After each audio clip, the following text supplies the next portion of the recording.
पिछली बार तो हनुमान ने मुझे अपने प्राण त्यागने से रोक लिया, किंतु इस बार मुझे हनुमान भी नहीं रोक पाएंगे।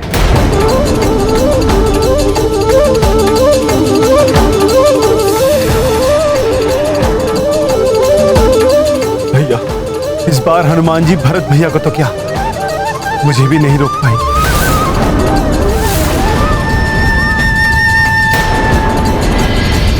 मैंने प्रभु श्री राम के भूलोक त्यागने का संयोग उत्पन्न तो कर दिया है, किंतु उन्हें और उनके भ्राताओं को इस स्थिति में देखकर मुझे ऐसा प्रतीत हो रहा है कि मैंने उन्हें बहुत बड़ी कठिनाई में डाल दिया है।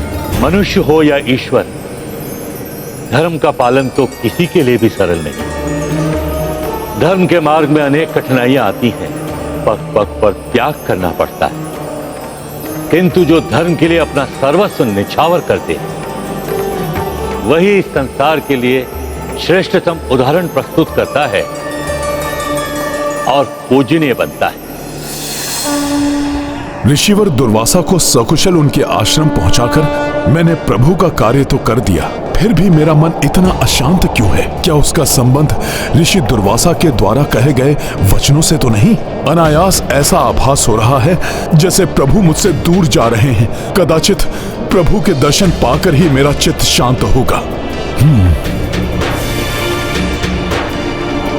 हमें जो भी निर्णय लेना है हनुमान के यहाँ पहुंचने के पूर्व ही लेना, क्योंकि अब वो आते ही होंगे।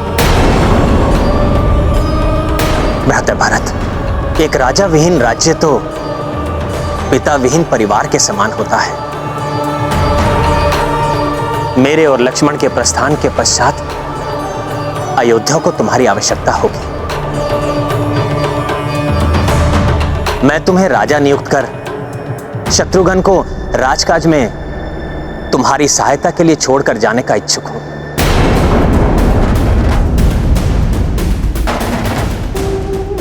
भैया, कृपया ऐसा ना करें। आप जो भी निर्णय ले हमें अपने साथ रखें। आपके बिना तो प्राण विहीन हो जाएंगे भैया, हम राजधर्म नहीं निभा सकेंगे। अब आप ही बताइए भैया, प्राण विहीन होकर जब हम एक दूसरे का ध्यान रखने में अक्षम रहेंगे तो राज्य का कार्यभार कैसे संभाल पाएंगे? इससे उत्तम तो यही होगा भैया कि आपकी आज्ञा ना मानने के दंड स्वरूप लक्ष्मण के समान हम दोनों को भी मृत्यु दंड दे दीजिए।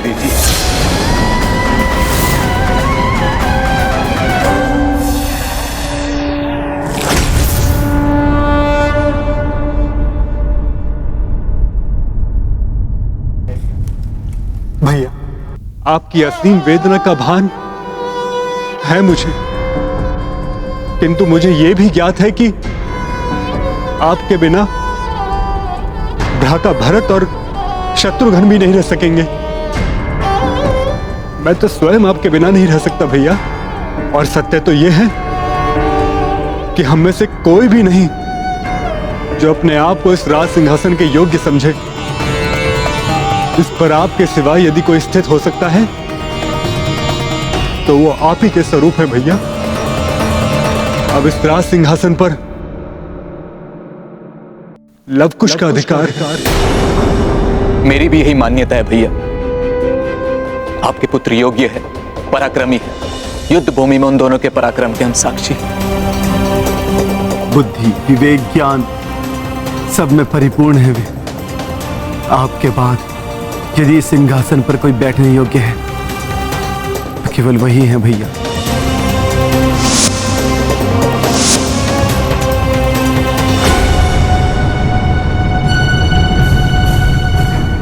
नारायण नारायण।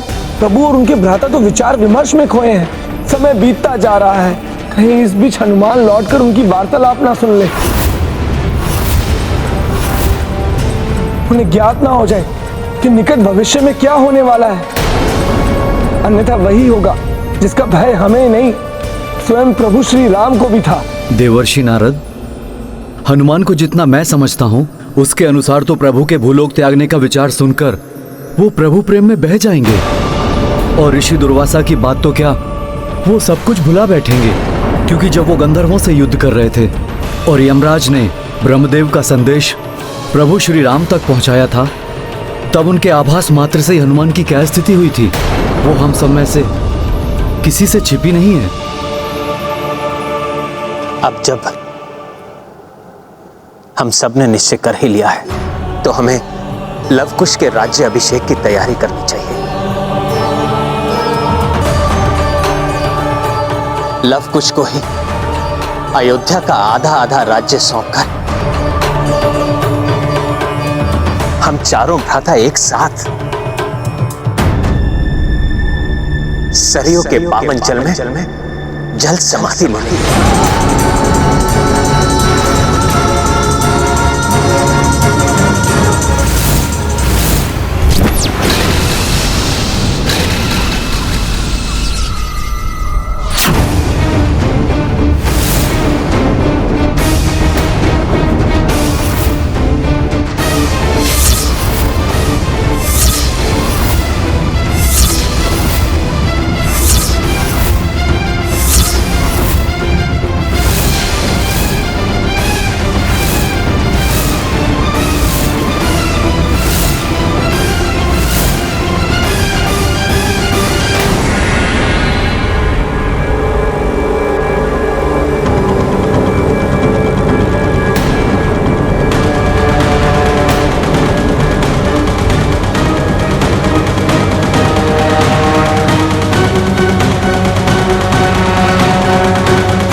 हनुमान जी ने अवश्य सब कुछ सुन लिया है। अब क्या होगा, क्या करेंगे हनुमान? अपने इस भोले भक्त हनुमान को मैं कैसे समझा सकूंगा?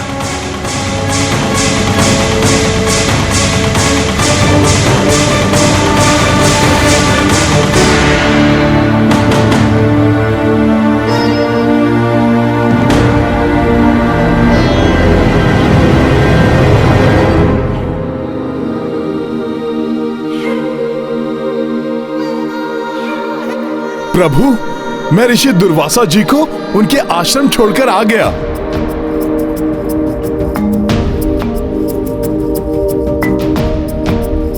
किंतु प्रभु, जब मैं लौटा तो आप सब लोग इतने चिंतित क्यों थे?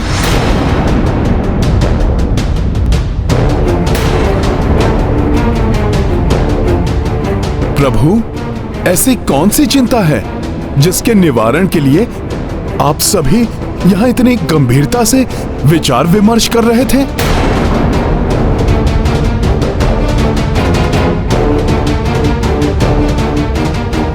हनुमान जी, हम तो बस लवकुश के भविष्य के बारे में बातें कर रहे थे। जिनके भविष्य के विषय में हम निर्णय ले रहे हैं, बहुत समय से उनके दर्शन नहीं हुए। हनुमान जी, क्या आप उन्हें यहां ढूंढ के ला सकते हैं? हाँ लक्ष्मण भैया, उन दोनों के साथ तो मुझे भी बहुत आनंद आता है। लक्ष्मण भैया, मैं अभी गया और उन दोनों को लेकर अभी आया।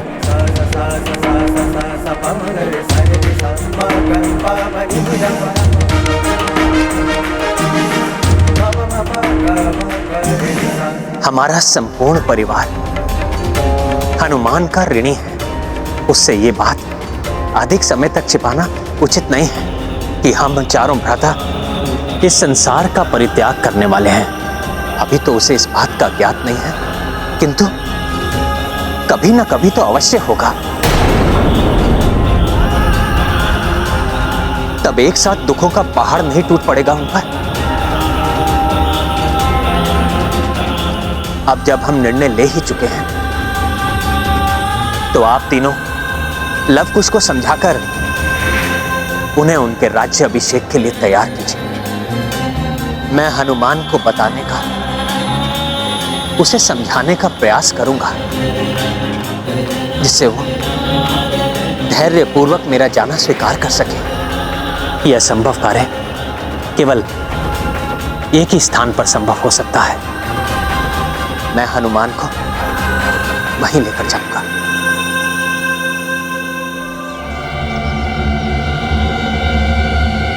कहां हैं ये दोनों? कहीं लक्ष्मण भैया ने मुझे वहां से हटाने के लिए तो लव कुश को ढूंढने के लिए नहीं भेज दिया? चारों भ्राता लव कुश के भविष्य के लिए इतने चिंतित क्यों थे? प्रभु ने तो यही कहा था कि वो उन दोनों के विषय में ही बात कर रहे थे। कहीं प्रभु मुझसे कुछ छिपा तो नहीं रहे?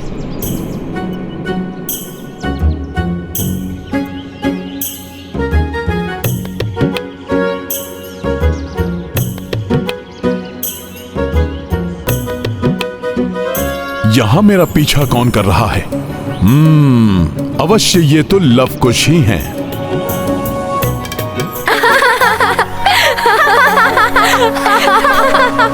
हनुमान जी, हमें आपके साथ बहुत आनंद आता है। आप हमारा साथ कभी मत छोड़िएगा। मैं वचन देता हूं, कभी भी तुम दोनों को छोड़कर कहीं नहीं जाऊंगा। किंतु अभी तुम दोनों को प्रभु श्री राम ने बुलाया है, शीघ्र चलो मेरे साथ। पिताश्री ने बुलाया है? किंतु क्यों? कोई विशेष कारण है क्या हनुमान जी? मुझे तो मात्र इतना ही ज्ञात है कि तुम दोनों के भविष्य के बारे में प्रभु कुछ बताना चाहते हैं। चलो चलो राजभवन चलो। जी हनुमान जी। पिताश्री।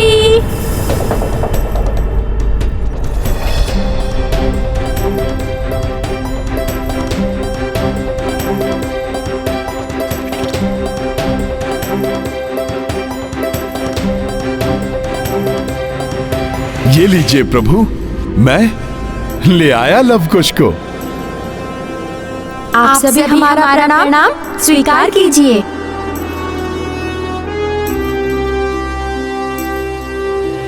पिताश्री, बताइए, आपने हमें किस लिए बुलाया है? किसी शत्रु को पराजित करना है क्या? हम युद्ध के लिए तैयार हैं। आज्ञा दीजिए।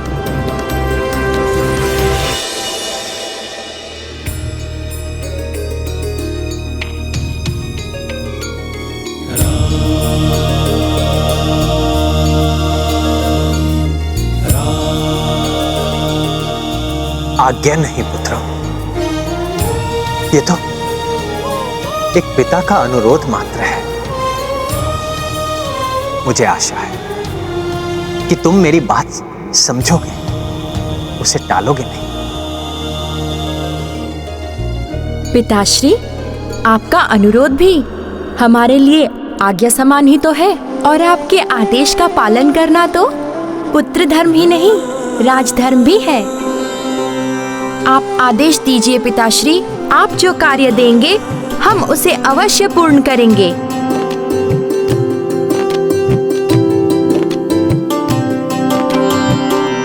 ये तुम्हें तुम्हारे काकाश्री बताएंगे पुत्र। मुझे अभी एक अन्य महत्वपूर्ण कार्य करना है।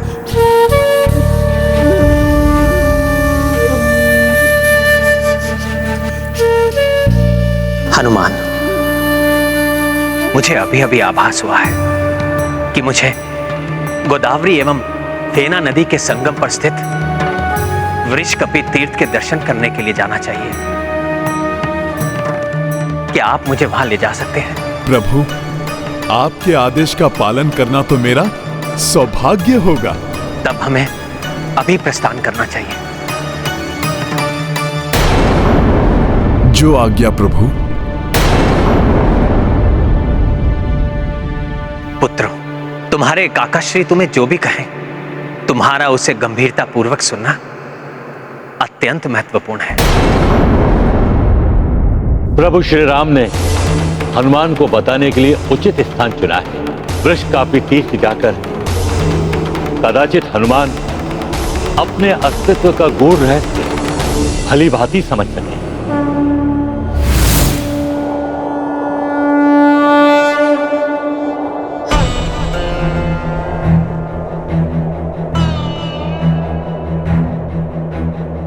हनुमान के हृदय को भेदने वाला जो समाचार मैं उन्हें देने जा रहा हूं, उसके लिए मुझे अभी से तैयार करना चाहिए, अन्यथा एकाएक सुनकर कदाचित वो सहन न कर सके।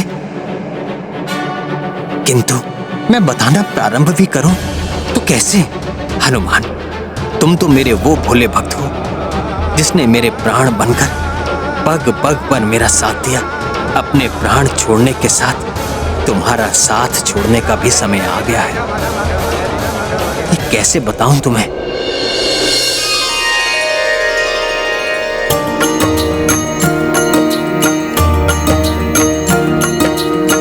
किन शब्दों मह किस विध बोले,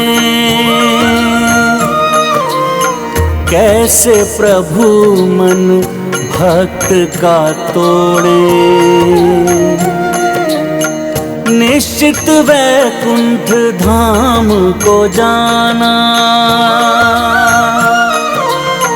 किंतु सो को कहे हनुमाना।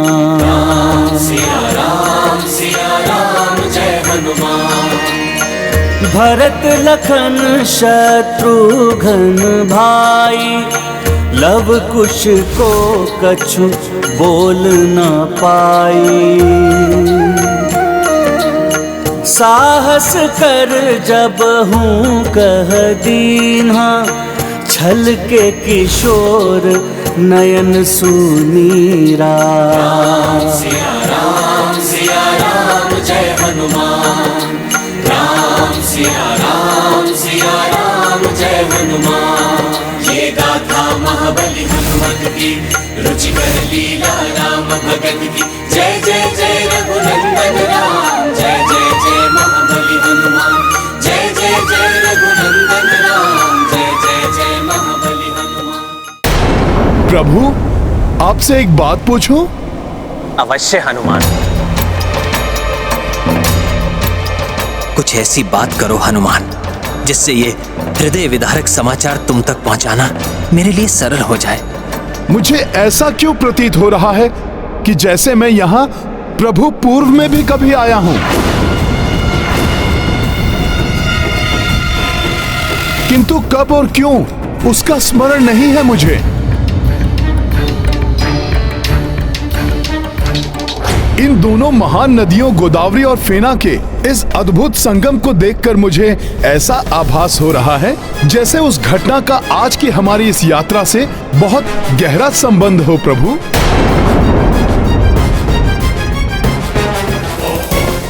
प्रभु, बड़ी विचित्र बात है। ऐसा आभास क्यों हो रहा है मुझे? प्रभु बताइए ना। हनुमान, तुम्हें जो आभास हो रहा है वो उचित है।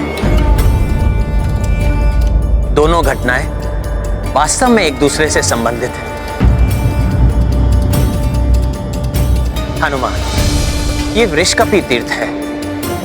मैं इसकी संपूर्ण कथा तुम्हें नीचे उतरने पर सुनाऊंगा।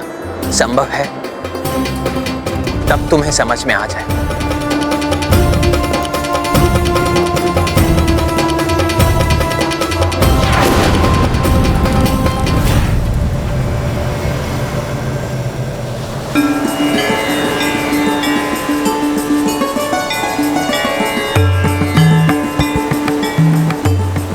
हनुमान, जैसा तुम्हें ज्ञात है, ये गोदावरी एवं फेना नदियों का पावन संगम है।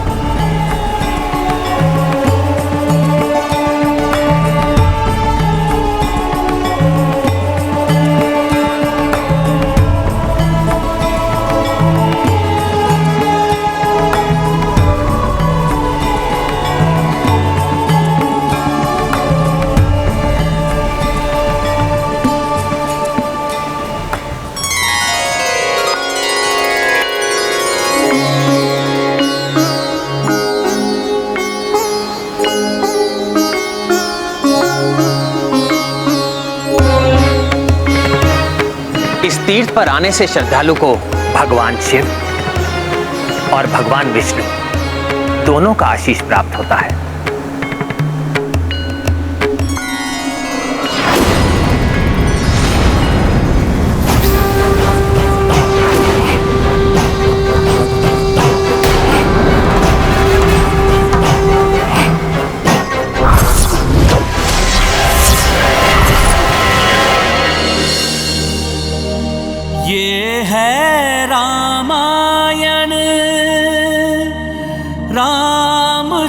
इंद्र गुण धाम की सब सुधि जन करिए कथा श्रवण। हाँ है मुझे श्री हरि भोले बाबा एवं मेरा स्वयं का मिला जुला रूप क्यों दिखाई दे रहा है मुझे किसी माया ने भ्रमित कर दिया है या फिर मेरे मन की कल्पना है ये?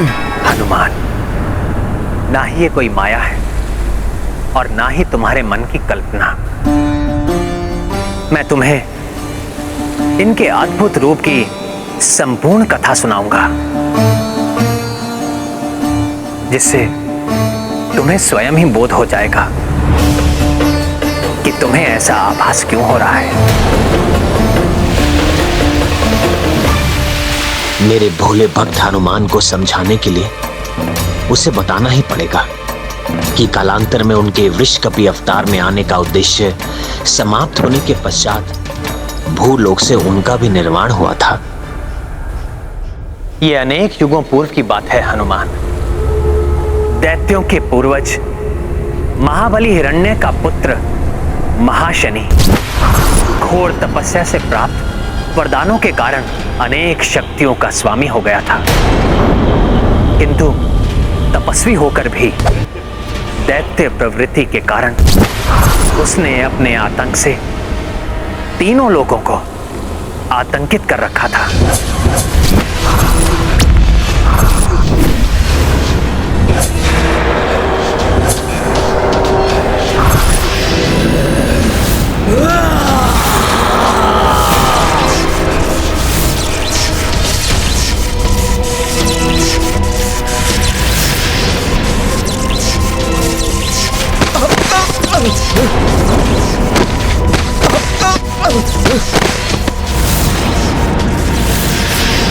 मेरी सेना का अंत कर दिया दैत्यराज महाशनि।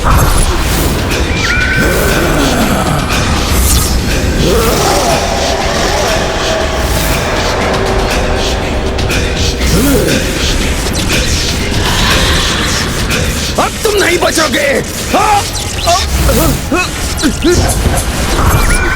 सभी विरोधी राजाओं का वध करके महाशनि ने पाताल लोक और भूलोक पर अपना आधिपत्य जमा लिया था। अब उसका अगला लक्ष्य था इंद्रलोक। प्रभु, क्या वो इतना शक्तिशाली था कि देवताओं से भी युद्ध कर सके? उसे विश्वास था कि उसकी शक्ति के समक्ष देवता नहीं टिक पाएंगे, इसलिए इंद्रलोक पर आक्रमण करने के लिए वो एकाकी ही जा पहुंचा। उसके एक भयानक गर्जन से देवताओं के हृदय भी कंपित हो उठे। देवराज इंद्र, यदि अपनी भलाई चाहते हो तो महाशनि को स्वर्गलोक सौंपकर चले जाओ, क्योंकि महाशनि से युद्ध करने का सामर्थ्य नहीं है तुम देवताओं में। मूर्ख महाशनि! पाताल और भूलोक पर विजय प्राप्त करके तुम स्वयं को महाबली समझने लगे, जो देवलोक को विजित करने का दुस्साहस कर बैठे। स्वर्ग नहीं, काल कोठरी मिलेगी तुम्हें तुम्हारी इस उद्दंडता के लिए।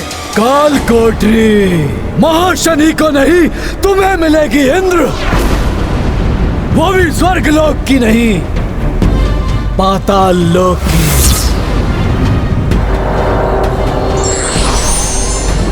अच्छा है जो तुम सब भी आ गए देवों। अब तुम भी देखो कि महाशनि कैसे तुम्हारे इस इंद्रदेव को बंदी बनाता है। तुम्हारे इस दुस्साहस का दंड मैं तुम्हें दूंगा महाशनि। मेरे प्रचंड अग्नेयास्त्र से क्षण भर में भस्म हो जाओगे तुम।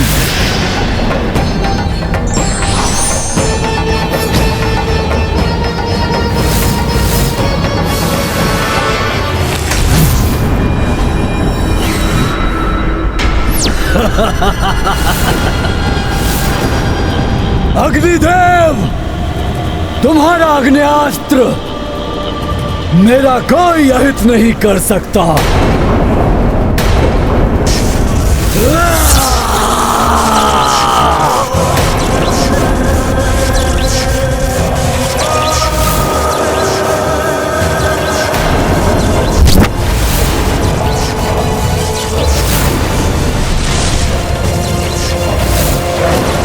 मूर्ख देवताओं, व्यर्थ ही इस इंद्रदेव को बचाने का प्रयास कर रहे हो। इन्हें तो मैं बंदी बनाऊंगा ही, किंतु अब तुम सबको भी मैं बंदी बनाऊंगा।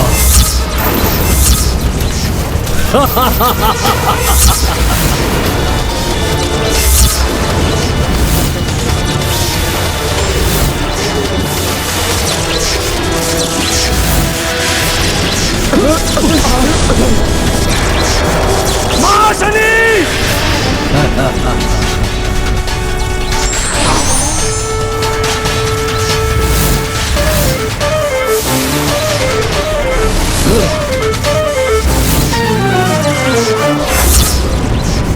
तुम्हारा वज्र भी विफल हो गया इंद्रदेव।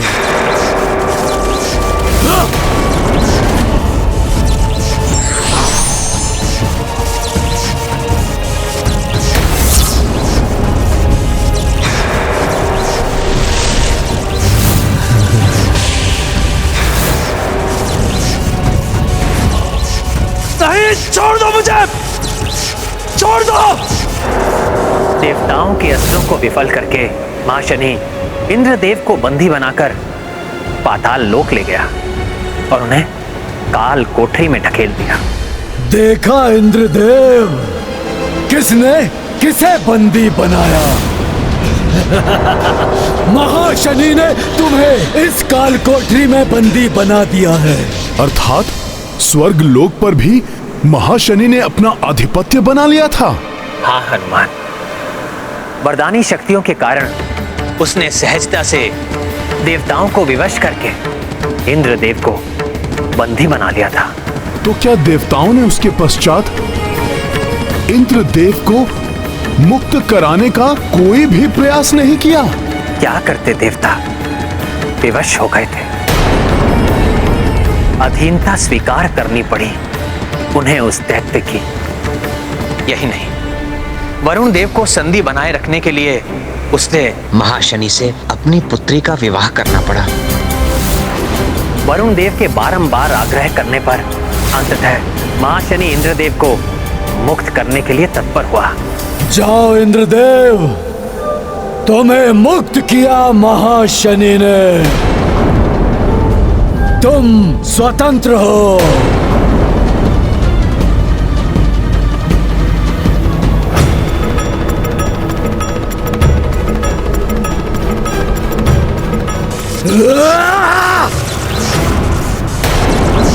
सुनो देवराज इंद्र, तुम्हें मुक्त किया है मैंने, स्वर्ग को नहीं।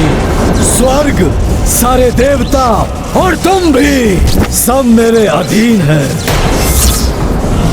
और हाँ, कोई भी छल या कपट करने से पूर्व स्मरण रखना कि ये मेरी प्रचंड जटाएं केवल केश नहीं है, ये यमपाश है जो तुम्हारी ग्रीवा के लिए मृत्यु फांस है, तो अन्य देवताओं के लिए तीक्ष्ण खड्ग।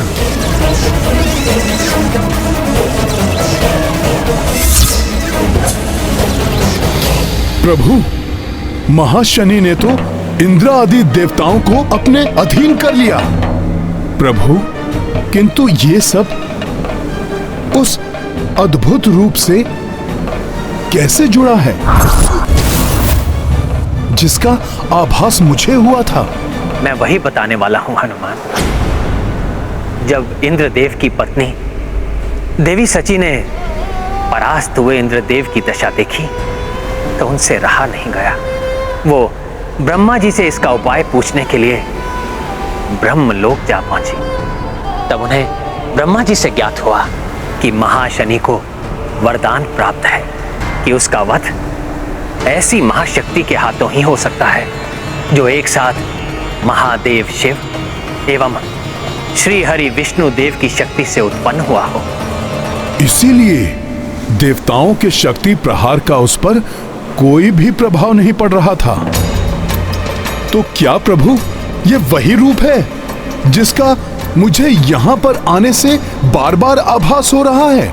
महाशनि के वरदान के बारे में ज्ञात होने के पश्चात देवी सची इंद्रदेव को साथ लेकर इसी गोदावरी एवं फेना नदी के संगम पर आई और यहाँ आकर उन दोनों ने श्री हरि नारायण एवं महादेव की प्रसन्नता के लिए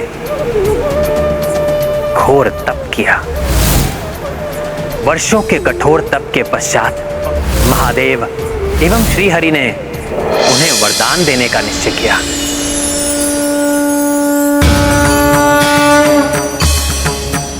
प्रणाम महादेव। प्रणाम श्री हरि। प्रणाम श्री हरि। इंद्रदेव, देवी शची, आपके कठोर तप से हम प्रसन्न हुए। अतः आप दोनों तपस्या का फल प्राप्त करने के लिए अधिकारी हो गए हैं। कहिए, क्या वरदान चाहिए आपको? दुष्ट दैत्यराज महाशनि का अंत और उसकी मृत्यु से स्वर्ग आदि तीनों लोकों में शांति। तथास्तु।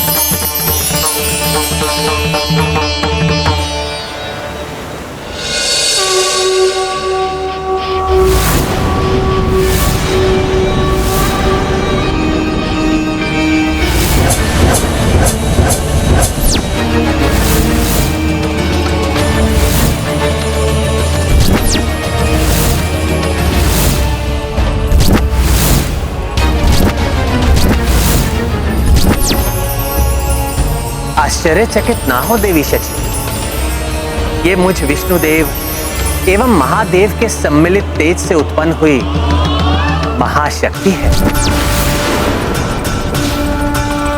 इसे जगत वृषकपि के नाम से जानेगा। तीनों लोकों में अपने आतंक से हाहाकार मचाने वाले महाशनि दैत्य का वध करेगा। वृषकपि।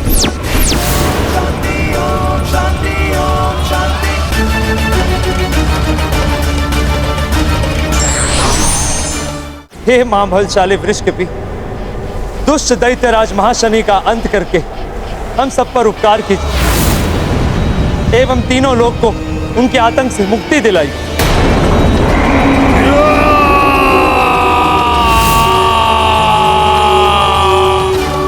इसका अर्थ है, जिस दिव्य रूप का मुझे बार बार आभास हो रहा था वो श्री हरि एवं भोले बाबा की सम्मिलित शक्ति से उत्पन्न महाबली वृषकपि का ही रूप है, जो इसी संगम पर अवतरित हुए थे। हाँ हनुमान, इसीलिए इस स्थान का नाम वृषकपि तीर्थ पड़ा। किंतु प्रभु, फिर वृषकपि ने दैत्य महाशनि का अंत कैसे किया? हनुमान, जिस प्रकार तुम एक ही छलांग में समुद्र पार करके लंका पहुंच गए थे, उसी प्रकार वृषकपि भी एक ही छलांग में यहां से पाताल लोक जा पहुंचे।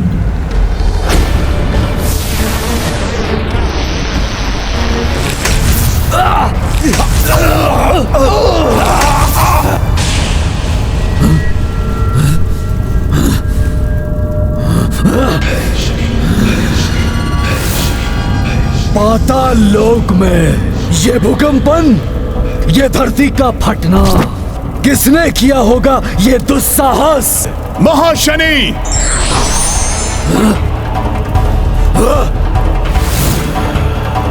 प्रतीत होता है किसी बड़े योद्धा को उस इंद्र ने भेजा है। अच्छा है, बहुत दिनों से किसी महान योद्धा से युद्ध का आनंद नहीं लिया, अब आएगा आनंद।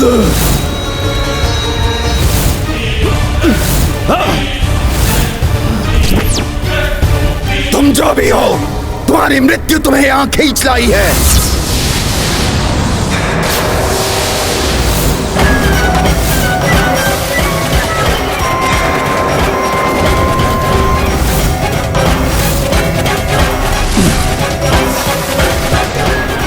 मृत्यु होगी तुम दैत्यों की।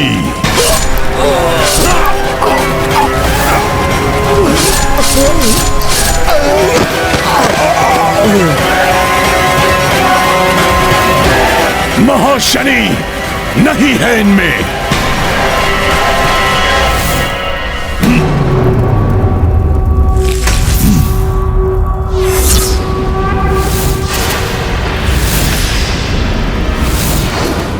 मेरी सेना का विनाश किया तुमने, किंतु अब मैं करूंगा तुम्हारा नाश।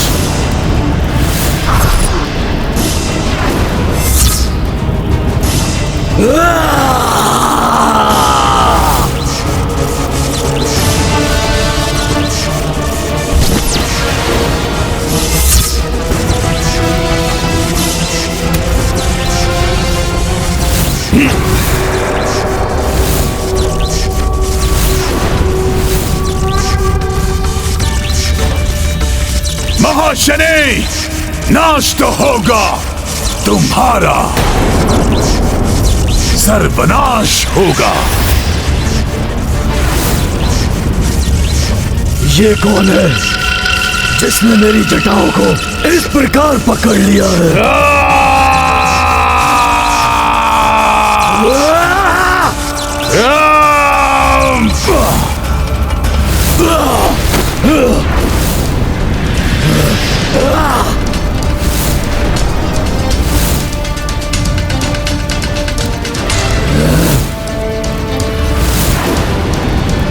नहीं, नहीं, ऐसा नहीं हो सकता।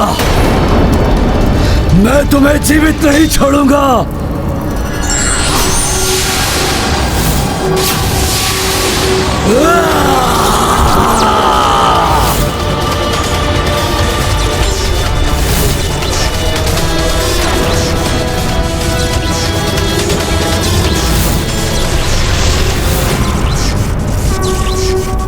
मेरा प्रहार विफल कैसे हो गया? नहीं, तुम्हारा अंत होगा, अवश्य होगा।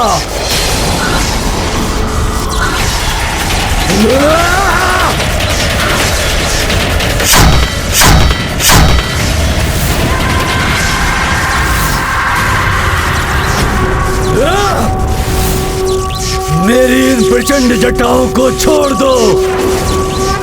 आज से पूर्व तो कोई ऐसा नहीं कर पाया। मेरी इन जटाओं ने बड़े बड़े बलवानों को भेद दिया है, किंतु ये कैसे इन्हें पकड़ रहा है? कौन ये? मृत्यु, मृत्यु हूं मैं तुम्हारी। नाम है वृक्ष कपि। अब होगा आरंभ तुम्हारे अंत का।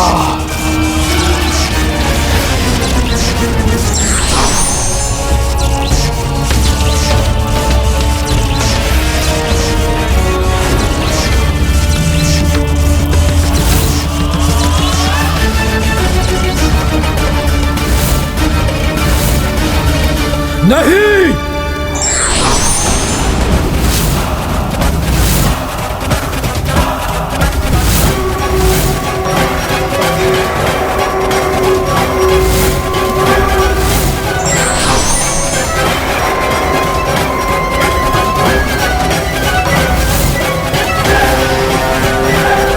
नहीं, ऐसा नहीं हो सकता।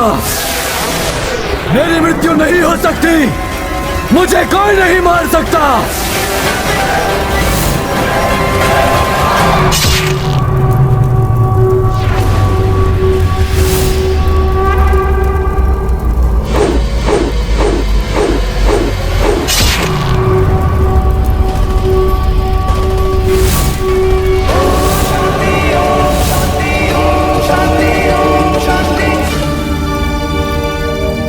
ये है रामायण,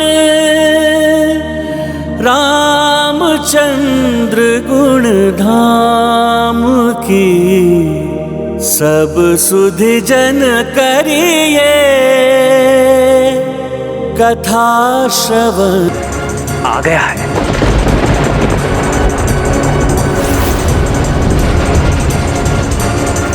प्रभु के विछोह की कल्पना ही हनुमान के लिए घोर कष्टदायी है।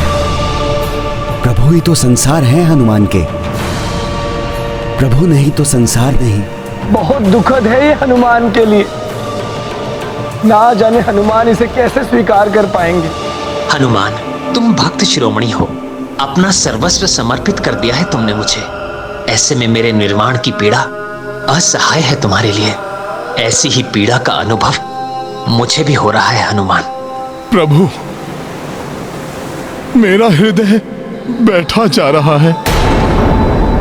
अब कह दीजिए ये सत्य नहीं है।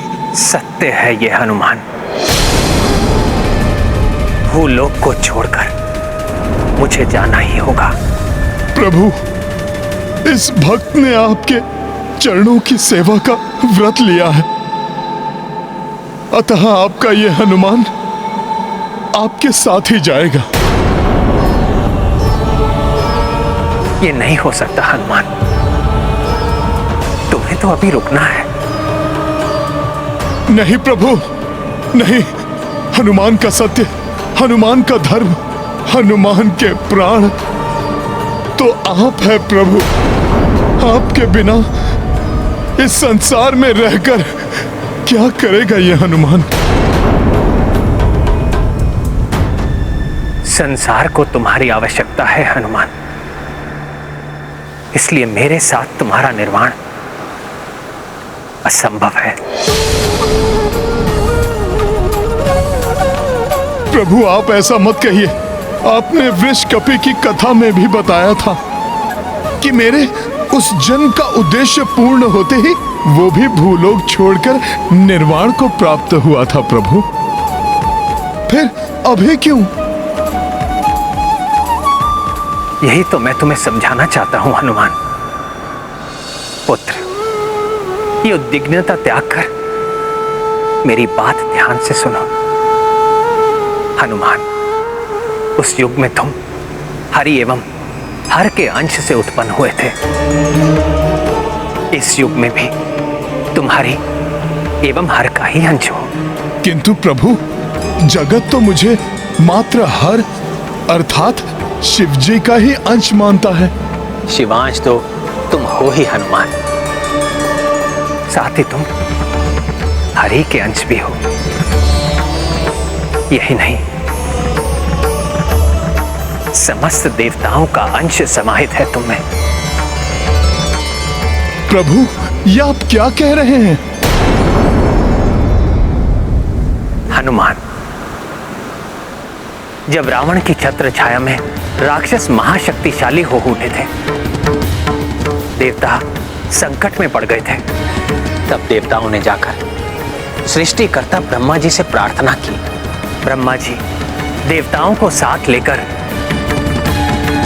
समस्या के हल हेतु शिव जी के कैलाश धाम पहुंचे। नारायण नारायण। हे महादेव, हे प्रलयंकर, हे अभिहंकर, हे संहार के देवता शिव शंकर, अधर्म का नाश करने वाले रावण एवं उसके राक्षसों का संहार करने में हम देवताओं की सहायता कीजिए प्रभु। सृष्टि में अधर्म के नाश संबंधी कोई भी बड़ा परिवर्तन करना हो तो वो सृष्टि के पालनहार भगवान विष्णु की सहायता के बिना नहीं हो सकता।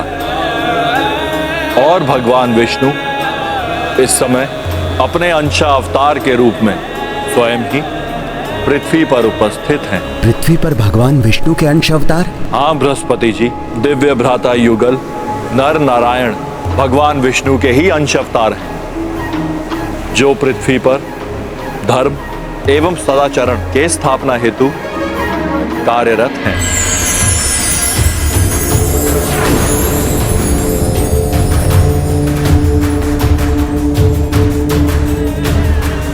आप सब जाकर उनसे प्रार्थना कीजिए।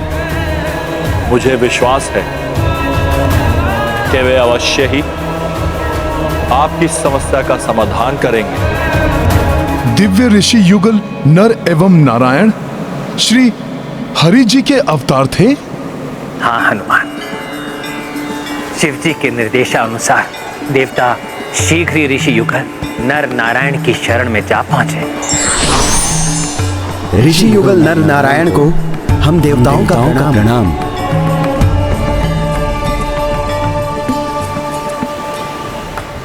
हे तेजस्वी ऋषिवरों, रावण और उसके राक्षस यज्ञ आदि का विध्वंस करके धर्म का नाश कर रहे हैं, अधर्म का साम्राज्य फैला रहे हैं। वो धर्म की रक्षा हेतु उनका संहार करना आवश्यक है। ऋषिवरों, कृपया हमारी सहायता कीजिए।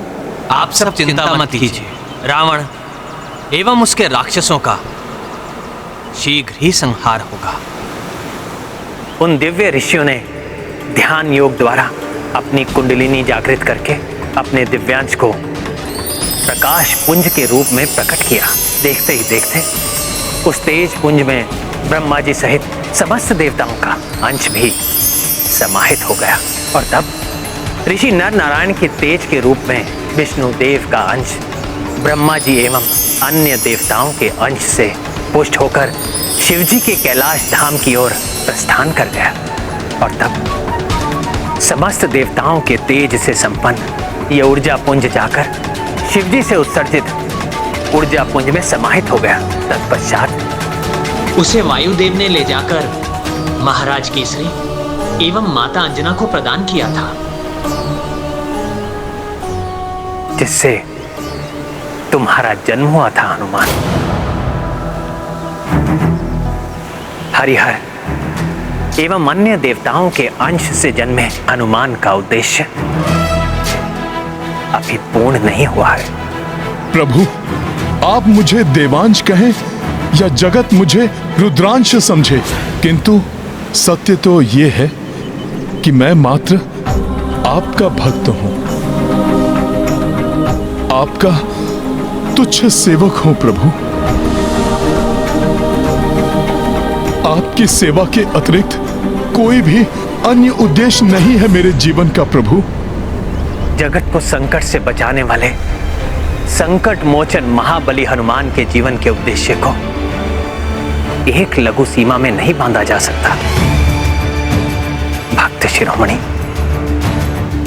तुम्हें राम राज्य में वृद्धि करनी है, धर्म मार्ग पर चलने वाले पथिकों की रक्षा करनी है। आने वाले युगों में राम नाम के अस्तित्व को बनाए रखना है तुम्हें। ये आप क्या कह रहे हैं प्रभु? कब तक मैं ये सब करता रहूंगा आपके बिना? मेरे बिना नहीं हनुमान, मेरे नाम मेरी कथा के रूप में मैं स्वयं तुम्हारे साथ रहूंगा। और जब कलयुग में अधर्म पुनः धर्म को कुचलने का प्रयास करेगा, तब धर्म की रक्षा हेतु धर्म के अनुयायियों की सहायता के लिए तुम्हारी भक्ति की शक्ति ही एकमात्र सहारा होगी। प्रभु, हनुमान का सहारा तो मात्र आप हैं। मेरा अस्तित्व, मेरी पहचान आपकी भक्ति, आपकी सेवा ही है प्रभु। उसके बिना तो मैं मात्र एक साधारण सा वानर ही हूं। आप हैं तो युग युगांतर तक मैं हूं। यदि आप नहीं तो मैं भी नहीं हूं प्रभु।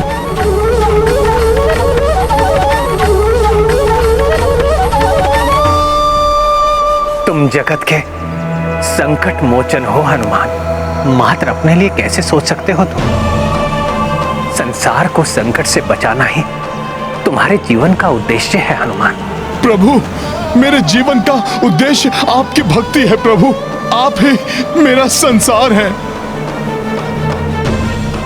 परंतु हनुमान, मेरे अवतार के अंत का समय आ गया है,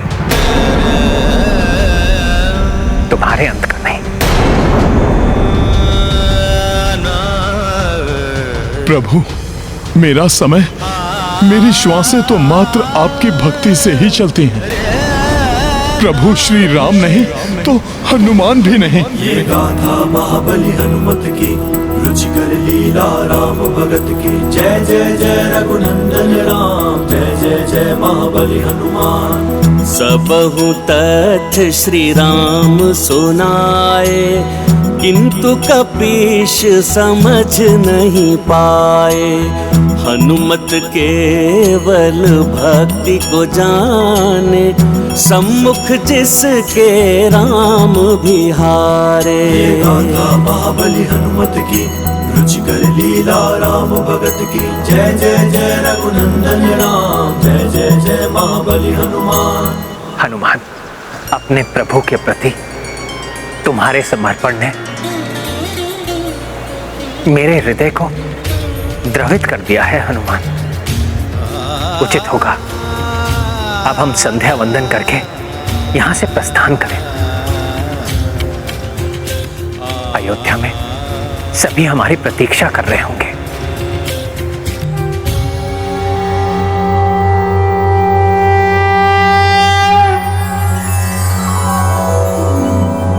ओम भूर्भुवस्वः तत्सवितुर्वरेण्यं भर्गो देवस्य धीमहि धियो यो न प्रचोदयात्। स्वाहा।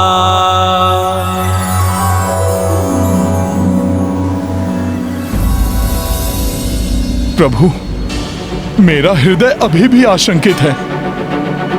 कहीं आप मुझे बिना बताए तो नहीं चले जाएंगे ना? हनुमान, मैं वचन देता हूं, तुमसे मिले बिना नहीं जाऊंगा। किंतु अभी तो हमें अयोध्या के लिए प्रस्थान करना है। उचित है प्रभु, उचित है।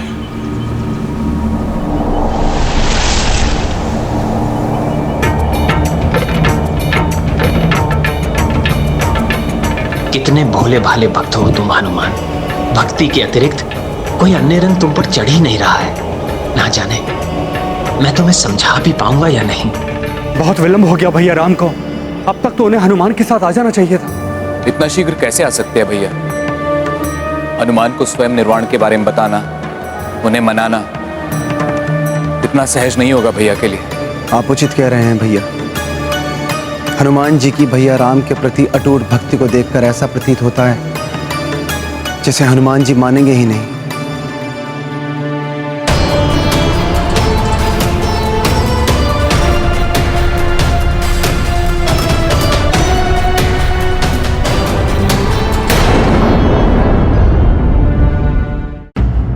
प्रणाम भैया, प्रणाम। प्रभु, अब आप विश्राम कर लीजिए। आप क्लांत हो गए होंगे।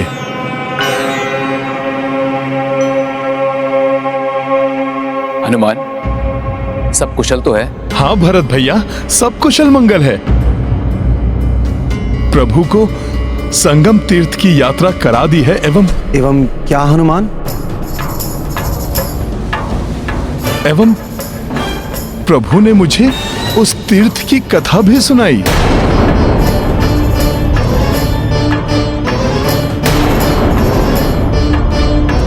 प्रभु को भूख लगी होगी।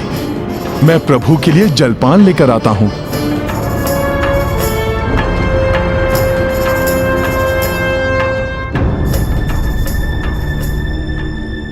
मैंने हनुमान को समझाने का हर संभव प्रयास किया, किंतु वो किसी भी प्रकार नहीं माने। हनुमान आपके सर्व समर्पित भक्त हैं भैया, अतः उनके लिए सब कुछ जानना अति आवश्यक भी है। अब मेरे भी वापस वैकुंठ धाम लौटने का समय आ गया है। हरिहर एवं अन्य देवताओं के अंश से जन्मे हनुमान का उद्देश्य अभी पूर्ण नहीं हुआ है। हनुमान भीतर ही भीतर बहुत व्यथित है लक्ष्मण। बहुत भोले हैं वो। उनके नेत्रों से छलकती व्यथा को देखकर मैं उन्हें कठोरता से कुछ कह ही नहीं पाया। फिर भी मैंने उन्हें अपने प्राण के विषय में संकेत तो दे दिया। जो घटनाएं घटित हुई, मेरे और उनके जीवन का उद्देश्य सब कुछ समझाया, परंतु नहीं प्रभु, मुझे छोड़कर आप कैसे जा सकते हैं? मैं ऐसा नहीं होने दूंगा। परंतु क्या भैया? भरत, यदि उस क्षण तुम वहां होते तो कदाचित तुम भी रो देते। हनुमान के नेत्रों से अश्रु बह रहे थे, हनुमान टूट गए थे, और कितनी पीड़ा देता मैं उनके व्यथित हृदय को। नहीं कह सका कुछ अधिक।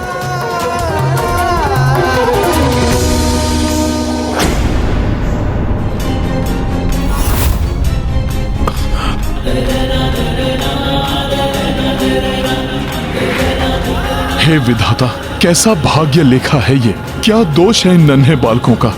पहले माता इन्हें छोड़कर गई और अब नहीं नहीं नहीं नहीं नहीं। हनुमान, संभलना होगा तुम्हें। यदि इन बालकों ने ये अश्रु देख लिया तो कारण पूछ बैठेंगे। अपने पिता की भांति ये भी तुमसे बहुत स्नेह करते हैं। इन्होंने पूछ लिया तो क्या उत्तर दूंगा मैं? यदि इन्हें प्रभु के प्रस्थान की भनक भी लग गई तो इनके हृदय तो पूरी तरह से बिखर कर रह जाएंगे। क्या मैं तो शांत हूं, फिर भी सुबकने की ध्वनि सुनाई दे रही है?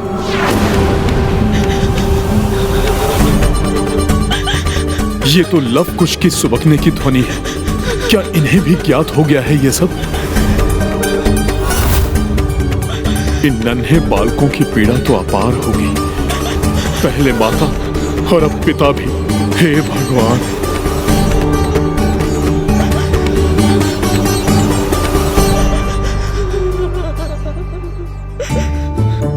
लव कुश, क्यों रो रहे हो आप दोनों?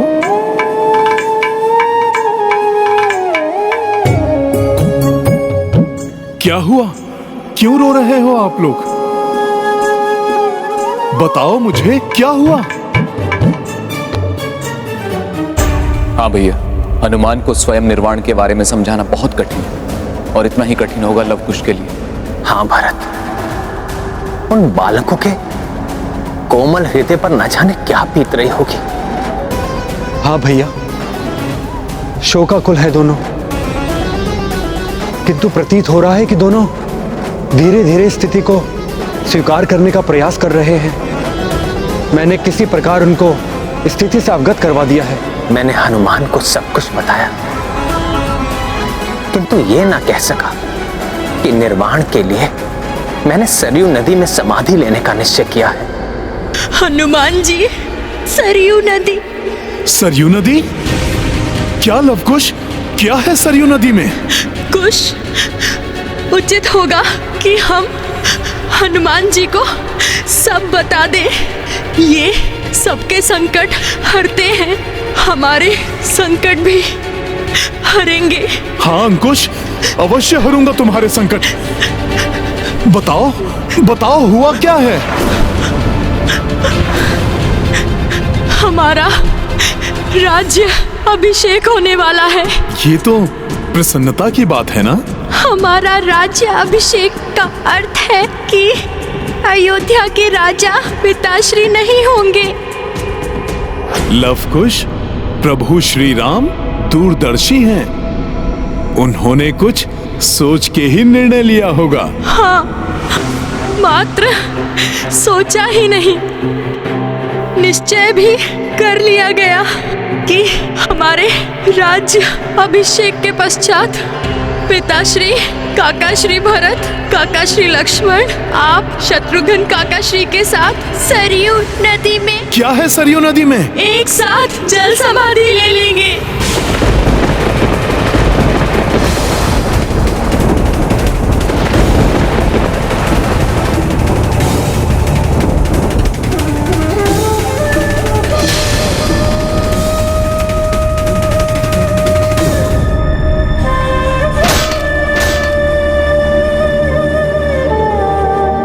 ये है रामायण, रामचंद्र गुणधाम। की सब सुधि जन करिए। प्रभु, अश्वमेध की दिग्विजय यात्रा के लिए शत्रुघ्न एवं पुष्कल की रक्षा का कार्य आपने मुझे सौंपा। गंधर्वों से युद्ध के लिए भरत भैया के साथ आपने मुझे भेजा। तीर्थ यात्रा के लिए आपको मेरा ही साथ स्वीकार था प्रभु। अब जब अंतिम यात्रा का निर्णय लिया गया तो प्रभु आपने मेरा साथ छोड़ दिया। जल समाधि लेने का समय आया तो हनुमान नहीं। इसीलिए ना प्रभु कि मैं आपका कोई नहीं हूं, मात्र एक सेवक हूं, बाहर से आया हुआ एक वानर हूं। यही है ना प्रभु? नहीं हनुमान, नहीं, ये सत्य नहीं है जो तुम सोच रहे हो। धीरज रखो। कैसे धीरज रखूं प्रभु? मेरे नेत्रों के समक्ष अंधकार छा रहा है, मेरा मस्तिष्क चकरा रहा है। आपके लिए सब कुछ होने वाला हनुमान एक ही क्षण में कुछ नहीं रह गया। आपके लिए पराया हो गया हनुमान।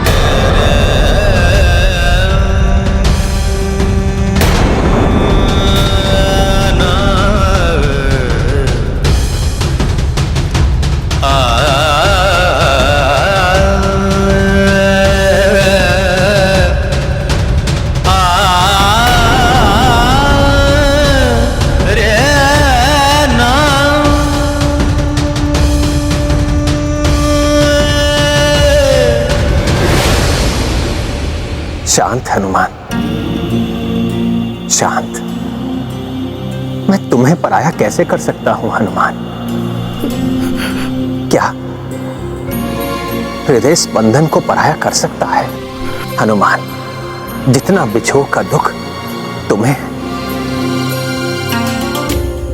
उतना ही दुख मुझे भी है। जीवन में कभी कभी ऐसे कठिन पल आते हैं जिन्हें स्वीकार करना ही पड़ता है।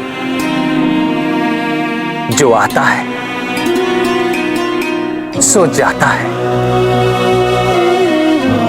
इसे ही जीवन चक्र कहते हैं।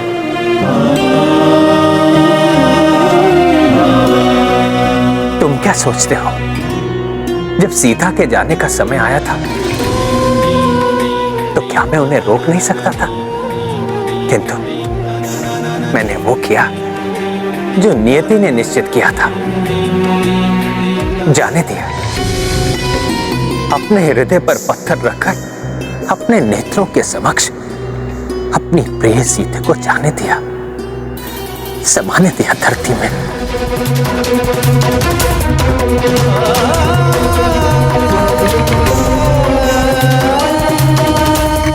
हनुमान, जैसे मैंने बिछोह का विष पीकर सीते को जाने दिया, ऐसे ही तुम मुझे भी जाने दो।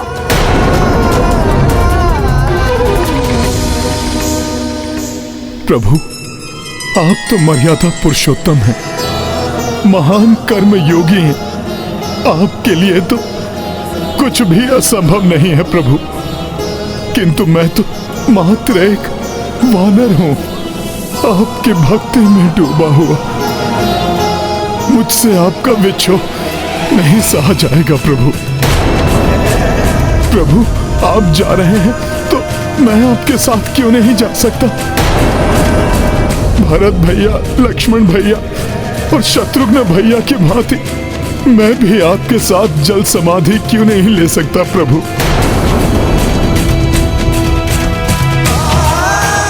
मैं भी आपके साथ ही अपने जीवन का अंत करूंगा प्रभु।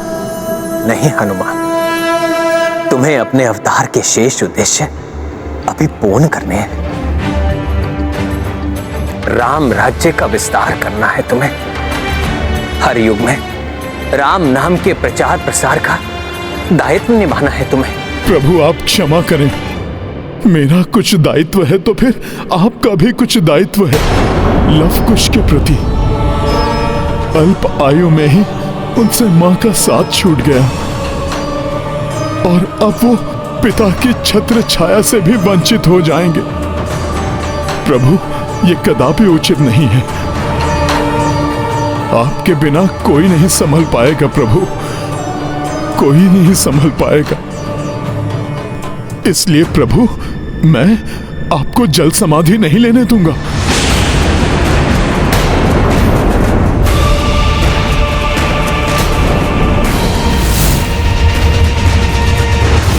नारायण नारायण, हनुमान तो प्रभु प्रेम की भावना में बहकर अनियंत्रित हो रहे हैं।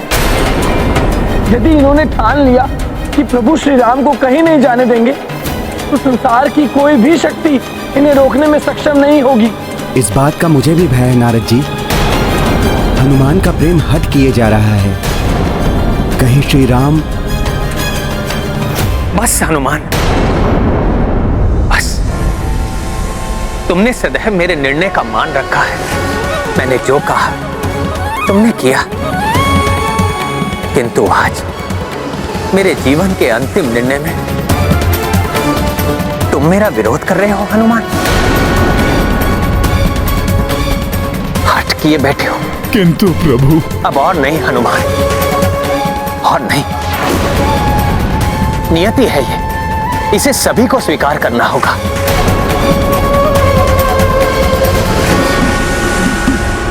लव कुश का राज्य अभिषेक होगा। तत्पश्चात हम चारों भाई सरयू नदी में जल समाधि ले लेंगे।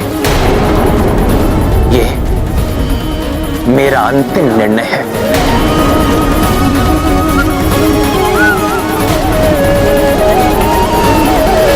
भरत, लक्ष्मण, शत्रुघ्न,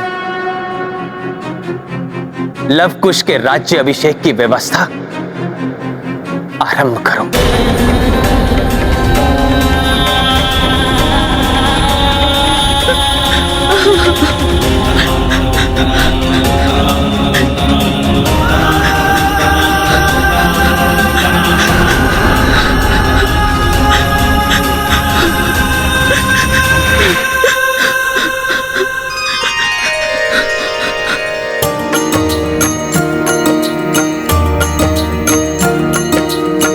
राम कपि न परस्पर समझे, मर्यादा और प्रेम ही उलझे।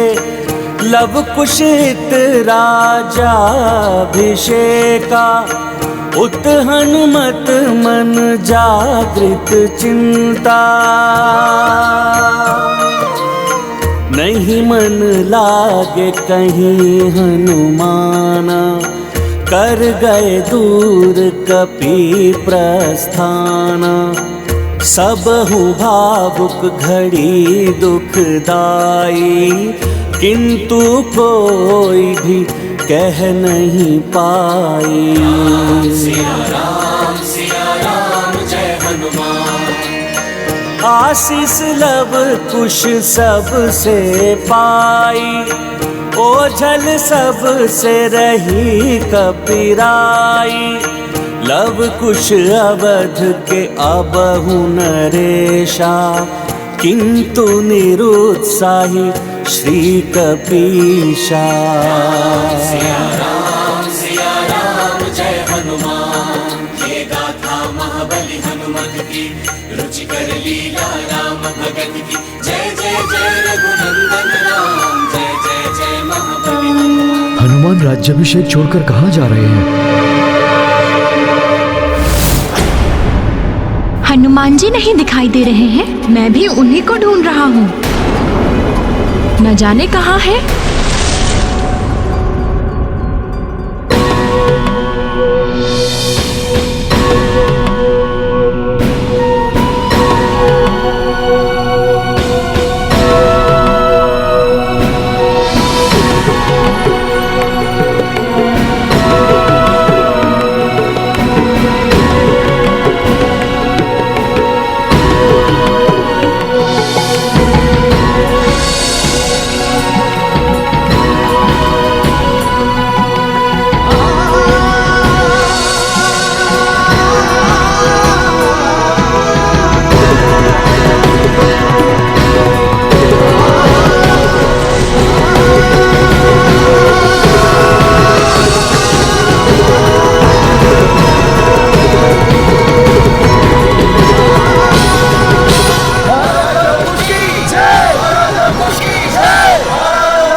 माता, भोले बाबा।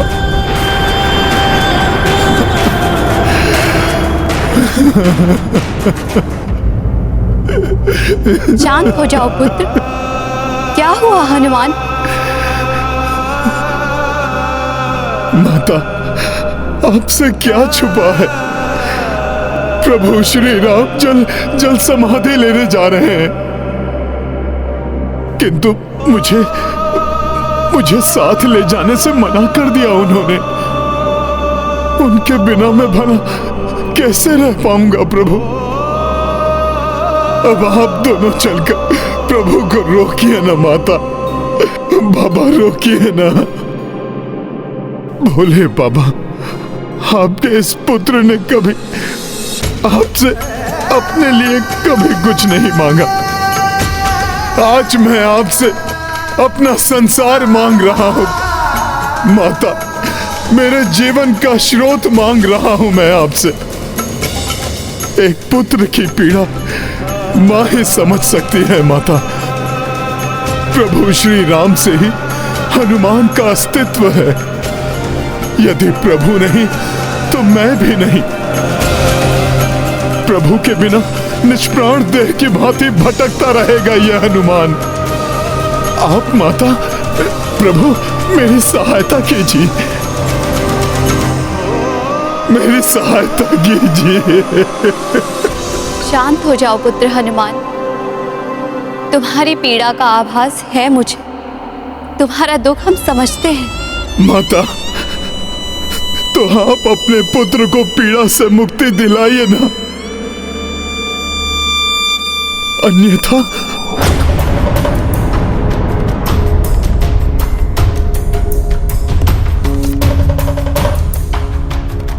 चलिए देवी, श्री राम के पास।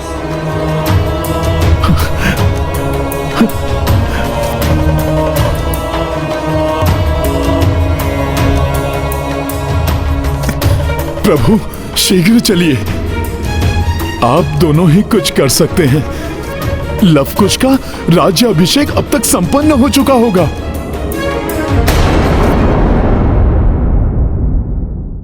लवकुश के राज्य अभिषेक का कार्य पूर्ण हुआ। अब समय आ गया है कि मैं अपने राजधर्म के दायित्व को पूर्ण करूं एवं इन दोनों बालक राजाओं को राजभार सौंप दूं।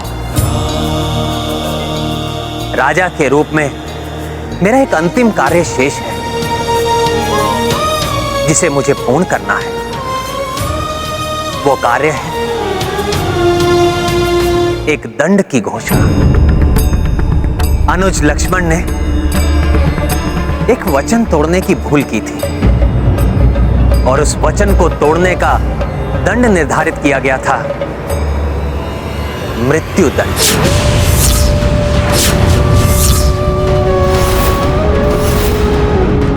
अतः मैं लक्ष्मण के लिए मृत्यु दंड की घोषणा करता हूं।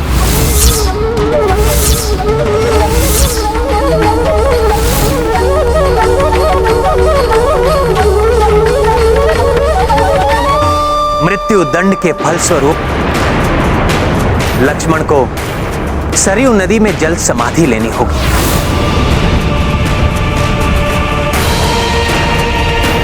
आपका आदेश शिरोधार्य है भैया। ये आदेश राजा राम का था, किंतु एक भाई का यह निर्णय है कि लक्ष्मण मेरी परछाई है। मेरे सभी भाई मेरी ही देह के भाग हैं। यही नहीं, हम एक दूसरे के बिना नहीं रह सकते। इसलिए मैं, भरत एवं शत्रुघ्न भी लक्ष्मण के साथ सरयू नदी में जल समाधि लेंगे।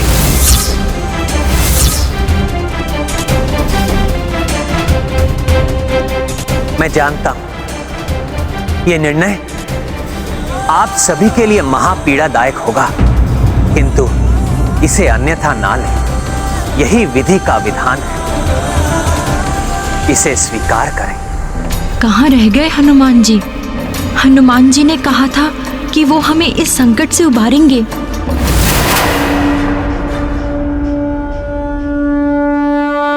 हनुमान जी,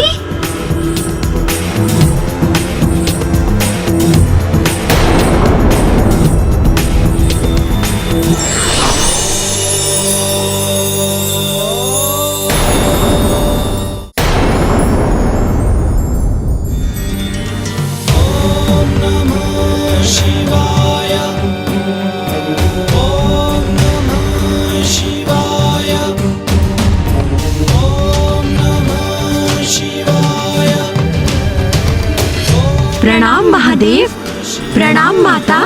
प्रणाम महादेव, प्रणाम माता।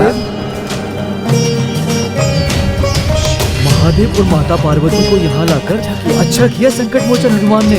हाँ, अवश्य अयोध्या पर आए हुए संकट का भी मोचन कर देंगे हनुमान। महादेव, माता महेश्वरी, आप अकस्मात ही यहाँ? हाँ श्री राम, इस समय तो हमें आना ही था यहाँ। अब मेरे भोले बाबा एवं माता प्रभु से रुकने का आग्रह करेंगे और भोले बाबा और माता का आग्रह प्रभु नहीं टाल पाएंगे। मेरे इष्ट देव श्री राम इस संसार से प्रयाण करने वाले, मैं अपने इष्ट के अंतिम दिव्य दर्शन करने कैसे नहीं आता? ये महादेव क्या कह रहे हैं प्रभु से? मैं तो इन्हें प्रभु को रोकने के लिए यहाँ लाया था। मैं भी धन्य हो गया जीवन के इन अंतिम क्षणों में आप दोनों के दर्शन पाकर।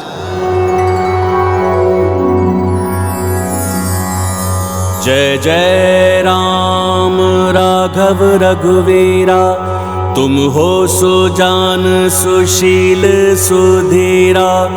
तुम संकट कष्टों के हारक, तुम दुर्जन दुष्टा संहारक। तुम्हारी दृष्टि से दुख छूटे, तुमसे जन्म मरण बंध टूटे।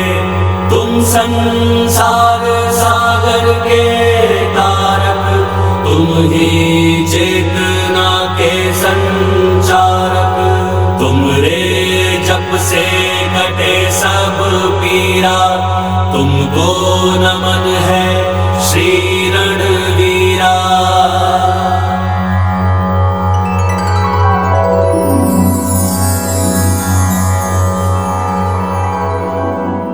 भक्त हूं, इसलिए अपने भगवान की स्तुति गाने से मैं स्वयं को रोक नहीं सका। किंतु प्रभु, इसका अर्थ ये कदापि नहीं है कि मैं आपके निर्णय से सहमत हूं। और भोले बाबा, मैं आपसे भी सहमत नहीं हूं। आप तो मेरे प्रभु को समझाने आए थे ना? मैं तुम्हें समझाने आया हूं हनुमान।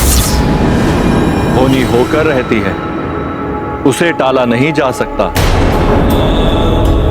जीवन और मरण का काल चक्र सदैव चलायमान रहता है, इसे कोई नहीं रोक सकता हनुमान। श्री राम के इस अवतार का समय अब पूर्ण हो चुका है। हाँ हनुमान, अब इन्हें जाना ही होगा। तुम जितना शीघ्र ही इस सत्य को स्वीकार कर लोगे, उतना ही तुम्हारे लिए अच्छा होगा पुत्र।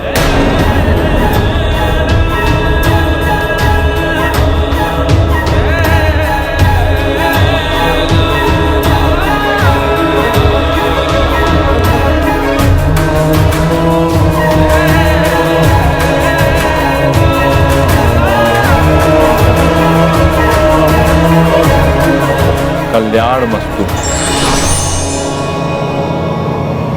जल समाधि की व्यवस्था की जाए। जल समाधि की व्यवस्था की जाए। जल समाधि की व्यवस्था की जाए।